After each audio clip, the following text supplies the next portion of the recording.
Hola, my peoples, and welcome once again to Life with Mona, and these are the MonaLogues. So today we're talking, we're on the Passion series. Today we're on the Passion series, and the Passion series is where we follow the passions of people who are in an industry that they feel strongly about, and they're trying to make a difference in that particular industry. And today, the lady we're talking to is called Mesh Mugana, and Mesh Mugana is passionate about mentoring girls. Mesh Mugana is passionate about mentoring girls. So talking about the girl child, I know a lot of people say that, you know, this has been overdone. What about the boy child? And so many people feel like it's now imbalanced and there's more people supporting the girl child than the boy child, which on some levels will be true. And on Life with Mona, we will also do, you know, a different series, a different episode on the boy child. But I don't think we've done enough. I don't think we can ever do enough, you know, as far as mentorship is concerned, because life continues, right? And girls are born every day, and these girls need mentorship. And Mesh Mugana particularly deals with girls born in high-risk areas, like highly low-income areas, areas which are risky in terms of security. So she focuses in on that. So as I was preparing for this, I started thinking of my own childhood growing up. As many of you know, I am a tomboy. So growing up, I did not really enjoy femininity in any scope at all, right? As a child, I wore my brother's clothes, probably because my mother got tired of mending, you know, all these expensive dresses you give your children. My mother got tired, so she dressed me up in my brother's clothes. Back then, that wasn't normal. For a girl to be running around in shorts and a t-shirt or shorts and a vest wasn't normal. So my mother did that. My hair was like this short. She'd cut it completely because she was tired of me coming home with mud in my hair, so she cut it. I'd leave my sisters in the house playing, you know, Barbie dolls and tea sets and all that stuff, and I was off with my brothers, jumping into rivers, rolling down hills, climbing trees, and all these things, and I was happy as can be. Now, the first time I realized that actually I am different from these boys that I play with, my brothers and their friends, was when my mother started getting uncomfortable. You know, as I was growing older, I noticed my mother was very uncomfortable with me playing with my brothers and their friends. And our house is like on a slope. And if you stood on the veranda, you could see the road at the bottom. And that was like the base. That's where we used to ride our bicycles from. So you ride the bike, you ride it down the road and you come back. So it all chill there, right? As you're waiting for the people riding the bike, racing down the road to race down the road and come back. So before, my mother never used to bother. With my brothers, she was fine. But suddenly I'd see her just peeking over the veranda, you know, looking to see, is Mona there? What's Mona doing? And she'd stare for like 2 minutes and then she'd go back into the house. Another 10 minutes, she's back, staring, and then she goes back into the house. It's like, what's the issue? I go home and she starts asking me all these questions. Who were you with? What were you doing? What were you talking about? It's like, why is she that interested? But I brushed that aside. I only found out, I think it was that same year, the girls were in primary school at the time, the equivalent of standard 7, I think, here. So we were all called, the girls were all called into this hall.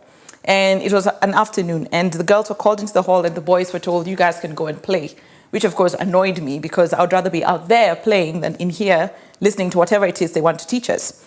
So of course they took us through the birds and the bees. You know, your body's going to change, this is what you need to look out for, be careful about boys and all this stuff. Now, what people didn't take into consideration when we were being told this was I was a lot younger than my peers.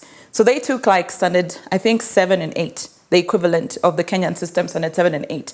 Typically, I should have been at the time in standard 5. So I was 10 years old. The rest were like 12, 13, 14. So as we're being told this, these things had never ever crossed my mind. I was completely shocked and completely grossed out. Like, oh my God, the boys are going to become what? Okay. So while the girls were kind of like, you know, interested and giggling and finding it funny, and of course they had their crushes already on boys and all that stuff, I was like, ew, this is like the most disgusting thing I've ever heard in my life, ever. Okay, so I left that room, and I think I was the only one who was completely horrified and completely disturbed. And when I got home, my mother was standing at the door, and she's like, so what did they tell you? I don't even remember what I told her. I just mumbled something, and I walked past. And my mom and I never had that discussion again. So for me, getting into the beginning of womanhood, which of course, between the time we were told and the time it happened for me was like 2-3 years, right? Because I was a lot younger. It's not something that I embraced. It's something that I felt I should be embarrassed about. It's something that I felt I should be shy about. It's something that I wasn't even sure what it was. So it wasn't a celebration for me. I thought there's this horrible thing that's going to happen to me and I don't have a choice. I remember going home that night and praying to God to please make me a boy. Please, please, please make me a boy. Evidently, he did the complete opposite. Like he was joking, I'll make you a boy, right? No, I was not made into a boy. Opposite. Okay. So I slowly had to learn to live with this, my femininity. I had to learn that suddenly playing with Simpiwe was not the same thing it was before. And my mother, of course, was now even more on talons. Now that we had been told all these things in school, she was more on talons. So she'd even make sure I minimize the time I spent playing with my brother's friends, which means that now I had to lose friends along the way somehow because I was not the same. I knew I was not the same. My body started changing and I was not the same. So that kind of I don't think I went through it as gracefully as other girls would have. Number one, girls who were feminine to begin with, like my sisters. And number two, girls who were taught this at the right age or told in the right way. Okay, because again, they were talking to girls who were 12, 13, I was 10. Now that 2-year gap is huge at that age, right? So that was my first welcome into you're different. You're not the same as these guys you've been playing with. The second one came about 5-6 years later. And by then I was in my late teens and we were coming home, my friend and I were coming home from a Bible study meeting. And along the way we were mugged by these guys who were waiting on the side of the road. So luckily, I say luckily, it didn't feel lucky at the time. Luckily, I managed to escape. Of course, remember, I hang out with boys. I hang out with my brothers. Self-defense was something that they had taught me and told me. So I managed to escape, and by the grace of God, managed to escape, ran down the road, got help for my friend, and came back. We got away with just bumps and bruises, thankfully, thank God. Again, at the time, we did not feel thankful. We felt, of course, you feel violated. Physically, you're pretty much okay. Emotionally and mentally, you're not. And it was the first time I realized that as a woman, as a girl, you're vulnerable. You're vulnerable to things you see, you're vulnerable to things you don't see. That was another shocker to me. I had never imagined this in my life. I would leave the house at 9 p.m., walk to the shop, come back, not even think anything about it. So that safety was broken. So those are the two things that I think was not a smooth entry for me, learning vulnerability in a negative way, because vulnerability can also be positive, and learning femininity in a way that taught me shame. I never got the chance to sit down with my mother and talk to her about being a girl because our parents, especially then, you did not have those conversations with your daughters. I am sure, though, in African culture, before the West came in and Christianity came in, I'm sure they had a way of doing it, which was lost somehow in translation. And because that was lost and they were not sure how to embrace this new Western way, a lot of our parents, I think, just did nothing and said nothing. So I was never taught to be proud to be a woman. I was never taught to be proud about what my body was doing. I was never taught to be proud of what do you call it? The reproductive, the fact that my body can reproduce another human being. I was never taught to be proud of that. So that is something I carried with me. And I think of other girls who I had a pretty sheltered, childhood, pretty sheltered, pretty comfortable childhood.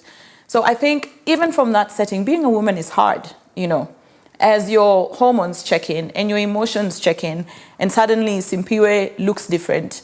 He thinks of you different and you think of him different.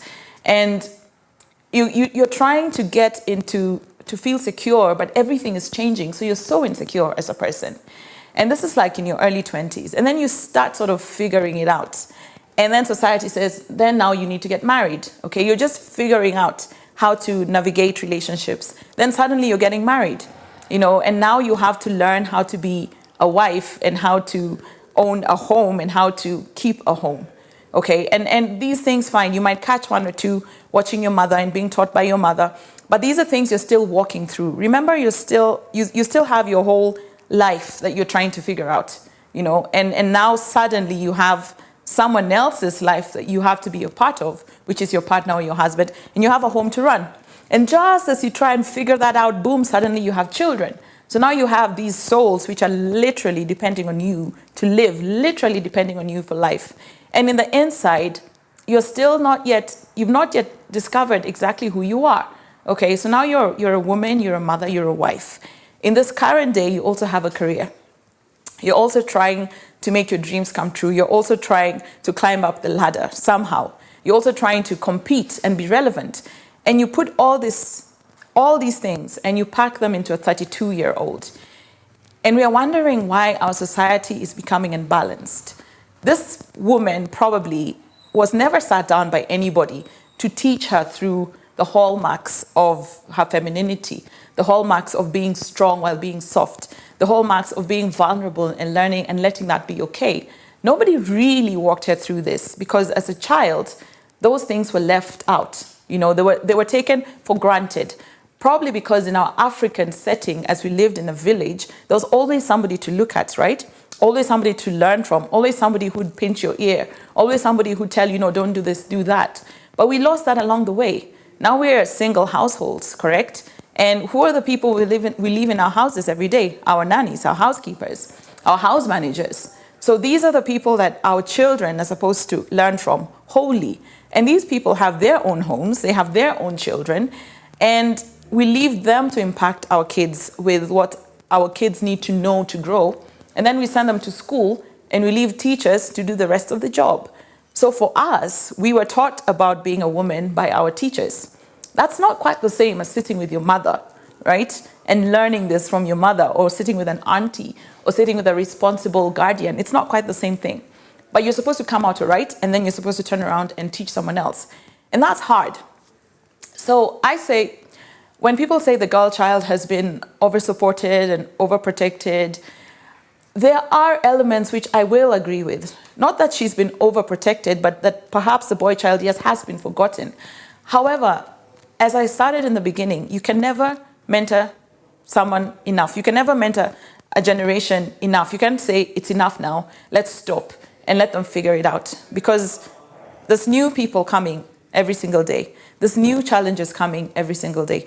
The world I grew up in is not the world that the next 12-year-old is growing up in.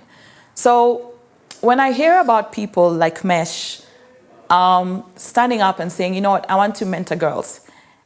And it's not just mentoring girls, but it's mentoring girls who are in hardship areas and saying, I want to stand in the gap for these girls. And I want to make sure that despite the challenges they have a chance, they have some sort of foundation, they have some sort of grounding that's going to help them survive and thrive and exist in a larger world than the world that they have been built in. Not just as women, but as successful, honorable, respected citizens. So that's why we're talking to Mesh today. We're talking to Mesh about her journey, why this is the road she picked of a million other far easier roads, and why this is a passion for her. And more importantly, how she has managed to do it. And as we do that, we'll also get insights on how we can mentor the younger women in our lives. It doesn't have to be a daughter. It doesn't have to be a young child. It can be somebody in your office. You're an older lady, someone in your office. How do you help her? How do you mentor her? One of the biggest challenges I think we are having with our younger ladies, probably between the age of 16 and 25 now, is there's a loss of identity, I think. And because of social media and because of all this information on the internet and in books, you can get any information anywhere. A lot of these young girls have not been led into womanhood, right? They've just stumbled upon it. They've not been led into it. And because of the things they see without understanding, number one, the first thing that people think is your body's a commodity and you can sell it. And this is something that's being hyped as the way to go. A lot of girls are so insecure that they give in to whoever shows up at their doorstep and says, I'm going to make a better life for you. They don't investigate, they just jump into it because they feel they're so lucky to have somebody look at them. A lot of girls don't have a purpose. They've not found the purpose that will drive them, that will help them say, no, I'm not going to go in this direction. I have my life ahead of me and that's what I'm working towards. They don't have that. And as an older generation, as an older women, we look at them and we sneer, like slay queen, or whatever names we want to call them. The question is, where were we when they were getting to that? Because our mothers did their job, right? Where were we? And I think that's what really makes me respect Mesh a lot. Because she has said, I'm here and I'm going to do something. I'm going to change something. I'm going to help somebody. So we're going to be talking about that on Life with Mona this week. How do we mentor the women as women?